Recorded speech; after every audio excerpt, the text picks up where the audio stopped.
வணக்கம். சிவாய நமஹா. Next gen நேயர்கள் அனைவருக்கும் அன்பான வணக்கம். 2025 வருடம் புத்தாண்டு வரவிருக்கின்றது. இந்த வருடம் அப்படிங்கிறது பொதுவாகவே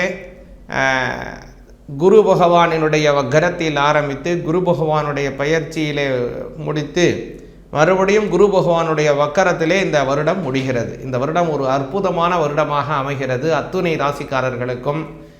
அது எப்படி பலாபலன்களை 12 ராசிகளுக்கும் மேஷம், ரிஷபம், மிதுனம், கடகம், சிம்மம், கன்னி, துலாம், விருச்சிகம், தனுசு, மகரம், கும்பம், மீனம் அப்படின்னு இந்த 12 ராசிக்காரர்களுக்கும் வழங்குகிறது அப்படி என்பதை நமது நெக்ஸ்ட் ஜென் டிவைன் நேர்களுக்காக பிரத்யேகமாகவும் தெளிவாகவும் விரிவாகவும் பார்ப்போம். இந்த பதிவிலே எந்த இறைவனை நீங்கள் வழிபாடு செய்ய வேண்டும், எப்படி வழிபாடு செய்ய வேண்டும், எதை நீங்கள் செய்ய வேண்டும், எதை செய்யக்கூடாது என்பதையெல்லாம் இந்த 2025 எப்படி இருக்க வேண்டும் என்பதை கொஞ்சம் விரிவாக பார்ப்போம். கடகராசிக்கு 2025க்கான பலன்களை கொஞ்சம் விரிவாக பார்ப்போம்.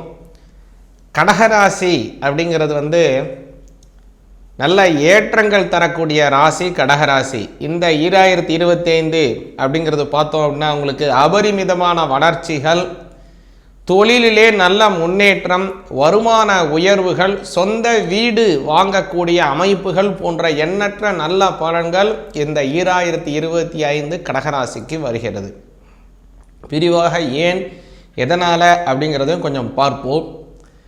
அதாவது கடகராசிக்கு 2க்கு உடையவர் சூரிய பகவான். இந்த வருடத்தினுடைய ஆரம்பத்தில் பார்த்தோம் அப்படின்னா அவர் உங்கள் ராசியிலிருந்து 6ஆம் இடத்திலே அமர்கிறார். கூட புத பகவான் அமர்ந்திருக்கிறார். 3ஆம் பாவத்திற்கும் 12ஆம் பாவத்திற்கும் அதிபதியாக இருக்கக்கூடிய புத பகவான் 6ஆம் பாவத்திலே அமர்ந்திருக்கிறார் இந்த வருடத்தினுடைய முதல்ல. அப்புறம் ஜென்மஸ்தானத்திலேயே செவ்வாய் பகவான் அமர்ந்திருக்கிறார். இந்த செவ்வாய் அப்படிங்கிறவர் 10க்கு உடையவர், ஜீவனஸ்தானத்திற்கு உடையவர். ஜென்மஸ்தானத்திலும் ஜீவனஸ்தானத்துக்கு மட்டும் இல்லை, புத்திரஸ்தானம் என்று சொல்லக்கூடிய 5ஆம் பாவத்திற்கும் உடையவர் செவ்வாய் பகவான் ஜென்மஸ்தானத்தில் அமர்ந்திருக்கிறார். அதே போல் 3ஆம் பாவத்தில் கேது பகவான், அதே போல் ராகு பகவான் பார்த்தோம் அப்படின்னா 9ஆம் பாவத்திலே ராகு பகவான் அமர்ந்திருக்கிறார். மேலும் சனி பகவானும் சுக்கிர பகவானும் தங்களுடைய ஜென்மஸ்தானத்திலிருந்து அஷ்டமஸ்தானத்திலே அமர்ந்து குரு பகவான் வக்ரகதியிலே 11ஆம் பாவத்திலே இருக்கக்கூடிய அமைப்பிலே இந்த 2025ஆம் ஆண்டு உங்களுக்கு பிறக்கின்றது கேடகராசிக்கு. இதில் என்னென்ன பலன்கள், எதெல்லாம் கவனமாக இருக்கணும், எப்படி செய்ய வேண்டும், எதை வழிபாடு செய்யணும் அப்படிங்கிறதையும் கொஞ்சம் விரிவாக கேளுங்க. முதல் விஷயம், உங்களுக்கு அஷ்டம சனி இருக்க, இது எப்படிங்க அப்படின்னு நீங்கள் கவலைப்பட வேண்டிய அவசியமே கிடையாது. ஏனென்றால் உங்களுக்கு குரு பகவான் இப்போ வக்ரகதியிலே போயிட்டு கொண்டிருக்கிறார். ஆரம்பத்தில் பிப்ரவரி 10, 2025 வரை அவர் வக்ரகதி. அதன் பிறகு வக்ரகதியை நிவர்த்தி செய்து கொண்டு நேர்கதியாக மே மாதம் 11ஆம் தேதி 2025 அவர் உங்களுக்கு 12ஆம் பாவத்திலே அமருவார். 12ல் அமர்றாரு, இதனால் கெடுதலாச்சே, குரு மறைகிறாரே அப்படிங்கிற வேலையெல்லாம் கவலையே வேண்டாம். உங்களுக்கு குரு பகவான் உங்களுக்கு கடகராசிக்கு 6க்கு உடையவர். 6, 8, 12 இந்த 8க்குடையவன் 6ல் போகிறது, 6க்குடையவன் 8ல் போகிறது, 8க்கு 6க்குடையவன் 12ல் போகிறது. இது மாதிரி ஒரு செய்தால் இதற்கு விபரீத ராஜயோகம் அப்படின்னு பேர். கெட்டவன் கெட்டிடில் கிட்டிடும் ராஜயோகம் அப்படின்னு சொல்லுவாங்க. அந்த ராஜயோக அமைப்பு இந்த கடகராசிக்கு குரு பயிற்சியினாலே வருகிறது. அது எப்பன்னா மே மாதம் 11ஆம் தேதி 2025. இதுலேருந்து குரு 12ல் போகக்கூடிய காலம். கடகராசிக்கு மறைவு குரு அப்படிங்கிறதே கிடையாது.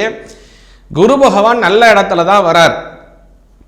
அது ராஜயோக அமைப்பை கடகராசிக்கு வழங்குகிறது. இன்னொரு சிறப்பு என்னன்னா, இந்த வருடம் சனி பகவானுடைய பெயர்ச்சி அப்படிங்கிறது கிடையாது. வாக்கிய முறைப்படி திருக்கணித முறைப்படி தான் சனி பகவானின் பெயர்ச்சி.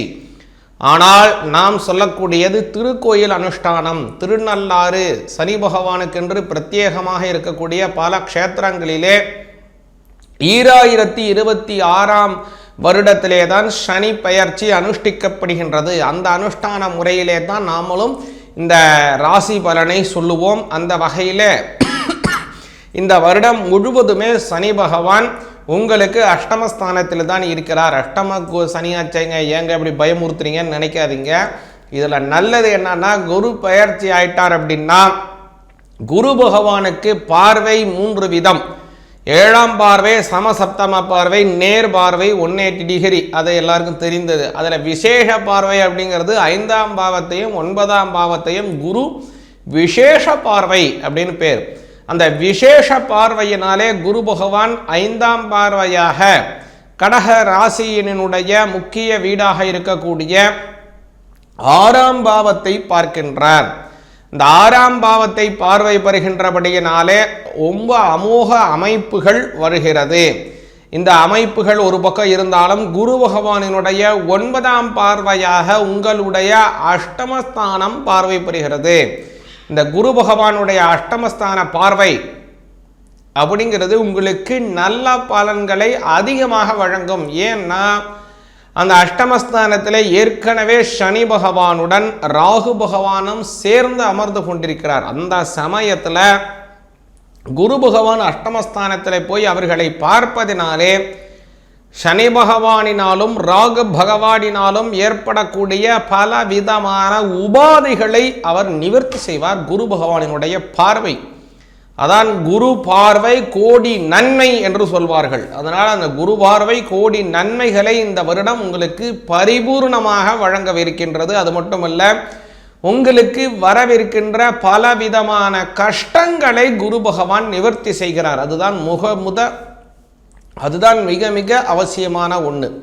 அப்புறம் இன்னொரு சிறப்பு, அதற்கு முன்பாகவே இந்த குரு பெயர்ச்சி நடைபெறுவதற்கு முன்பாகவே ஏப்ரல் மாதம் 26ஆம் தேதி 2025 ராகு கேதுவினுடைய பெயர்ச்சிகள் நடைபெறுகின்றது. ராகுவும் கேதுவும் எப்போதும் அபசவ்யமாக செல்லக்கூடிய கிரகங்கள். மற்ற கிரகம் மேஷம், ரிஷபம், மிதுனம், கடகம், சிம்மம், கன்னி, துலாம், விருச்சிகம் அப்படின்னு பிரதக்கணமாக போய்கொண்டிருந்தால் ராகுவும் கேதுவும் எப்போதுமாக மீனம், கும்பம், மகரம், தனுசு, விருச்சிகம் அப்படின்னு அப்படியே அபசவ்யமாக பின்னோக்கி சென்று கொண்டிருக்கும். அந்த வகையில் ராகு பகவான் மீன ராசியிலிருந்து கும்ப ராசிக்கும், கேது பகவான் கன்னி ராசியிலிருந்து சிம்ம ராசிக்கும் இவ்வருடம் 2025 ஏப்ரல் மாதம் 26ஆம் தேதி பயிற்சி அடைகின்றார்.